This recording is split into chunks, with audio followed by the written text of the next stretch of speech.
Malam takbir yang penuh berkah bagi masyarakat Indonesia, terutama setelah timnas kebanggaan kita berhasil membalaskan dendam atas Cina dalam lanjutan babak round 3. Ole Romeni kembali menjadi pahlawan setelah mencetak satu-satunya gol dalam match malam tadi.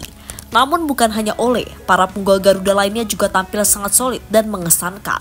Salah satunya adalah Emil Audero, dia berhasil menggantikan peran Martin Paes dengan sempurna. Selain itu, performa Beckham Putra di laga debutnya bersama timnas senior juga cukup mencuri perhatian malam tadi. Dia cukup agresif dan beberapa kali menciptakan peluang yang cukup berbahaya. Lantas seperti apa? Mari kita ulas selengkapnya.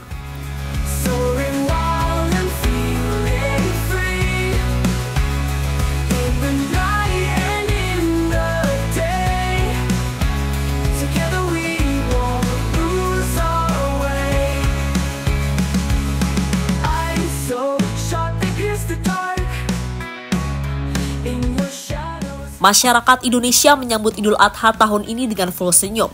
Bukan karena masak sate atau buat stik gratis ya, tapi karena timnas kebanggaan kita baru saja mengamankan poin penuh di laga krusial babak round 3 menghadapi Cina. Bermain di Stadion Utama Gelora Bung Karno, Jakarta, timnas Indonesia yang bermain dengan formasi 3-4-2-1 langsung tampil menekan sejak kick-off peluit dibunyikan. Peluang demi peluang pun diciptakan pada babak pertama, baik dari Egy Maulana Fikri, Ricky Kambuaya, ataupun Ole Romeni.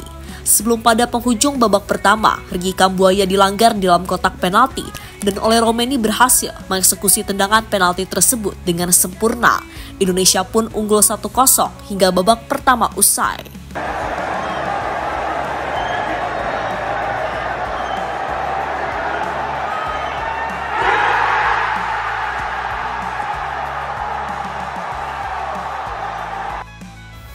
Sementara itu di babak kedua, tak banyak perubahan dilakukan oleh Patrick Kluivert.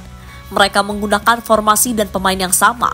Sedangkan Cina yang ingin coba mengejar ketertinggalan, coba memasukkan beberapa pemain untuk bisa mendobrak lini pertahanan timnas yang dipimpin oleh Jai Itzas.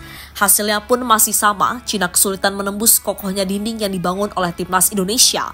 Sedangkan Patrick Kluivert coba menurunkan beberapa pemain di 20 menit jelang pertandingan berakhir. Tujuannya jelas untuk mengcover para pemain yang sudah kelelahan dan kehabisan stamina. Hasilnya pun memuaskan, di mana para pemain yang dimasukkan oleh Coach Patrick menjalankan tugasnya dengan sangat baik hingga peluit akhir dibunyikan.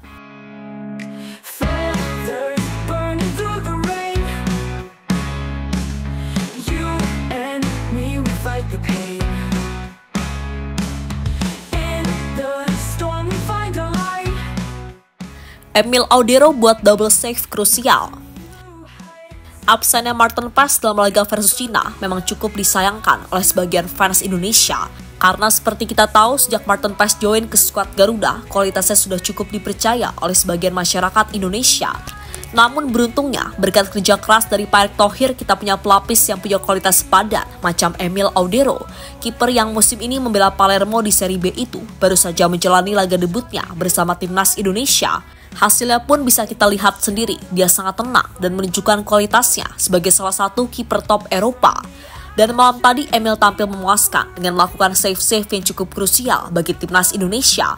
Salah satu yang cukup membuat kagum adalah double save Emil yang buat fans cukup dakdikduk saat melihatnya.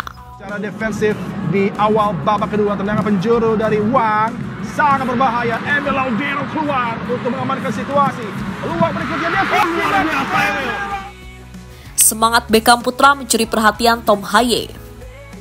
Beckham Putra melakoni debut bersama timnas Indonesia usai masuk sebagai pemain pengganti melawan Cina di babak kedua dalam lanjutan kualifikasi Piala Dunia 2026. Momen bersejarah itu tercipta pada menit ke-74. Gelandang Persib Bandung itu masuk menggantikan Yaakob Sayuri. Pemain Persib Bandung itu masuk bersamaan dengan Kevin Dix.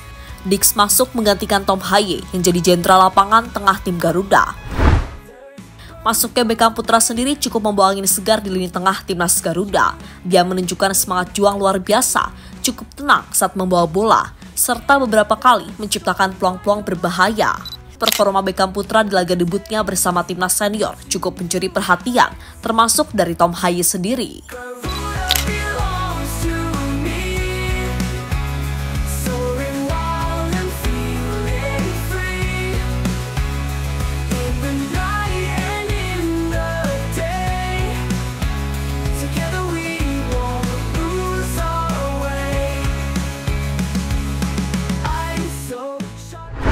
Kombinasi Ole dan Egy Maulana bingungkan pemain Cina.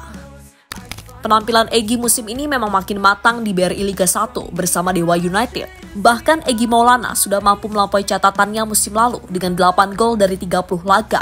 Selain itu, Egy Maulana Fikri juga sudah berkembang pesat secara mental. Pemain 24 tahun itu dinilai sudah lebih dewasa ketika berada di atas lapangan. Egy kini dianggap bisa bermain secara efektif dan dengan tidak selalu memaksakan untuk menggiring bola. Dan hal itu bisa kita lihat dalam match versus Cina malam tadi, di mana kombinasi Egy bersama Ole Romeni di lini depan cukup mencuri perhatian, terutama saat umpan 1-2-nya yang cukup membuat pemain belakang Cina cukup kebingungan. Selain itu, Egy Maulana juga menunjukkan kelasnya dengan umpan-umpan visionernya. Dia juga beberapa kali mengancam gawang Cina dengan tendangan kaki kirinya. Sementara itu, Ole Romeni berhasil mencetak sejarah setelah kembali mencetak gol bagi timnas Indonesia. Ya, gol tersebut ternyata bukan sekedar membuka keunggulan Indonesia, ada makna istimewa di balik gol Romeni itu. Dengan gol tersebut, Romeni menyamai pencapaian luar biasa legenda Brasil, Pelé, di level internasional. Ole Romeni mengikuti jejak Pelé dengan mencetak gol di 3 pertandingan perdananya di level internasional. Sebelum menjebol gawang Cina, ia mencetak gol lawan Australia dan lawan Bahrain. Dan ini menjadi momen bersejarah yang sulit untuk dilupakan dunia.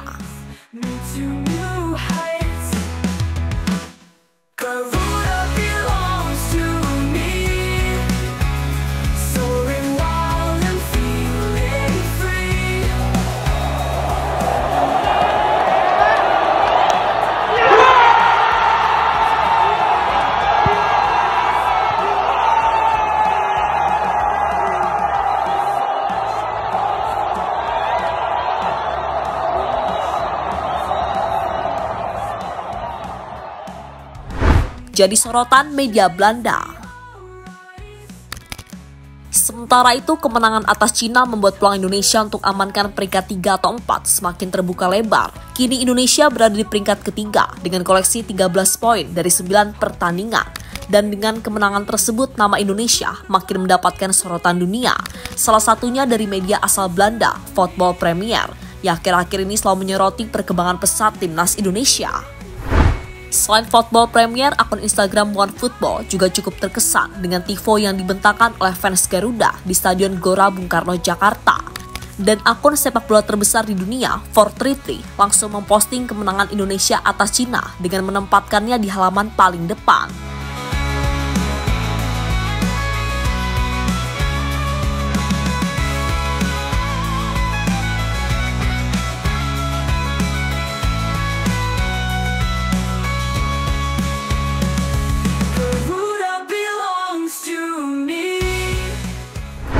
Dan sekali lagi, kemenangan atas Cina wajib kita syukuri, karena dengan kemenangan ini kita semakin punya peluang besar untuk bermain di Piala Dunia 2026. Meskipun nantinya kita harus berjuang dulu di babak round 4 yang pasti akan lebih sulit dari babak round 3. Tapi percaya aja, gak ada yang gak mungkin dalam dunia sepak bola. Jadi selalu optimis dan percaya diri aja, oke? Intinya fokus dan fokus.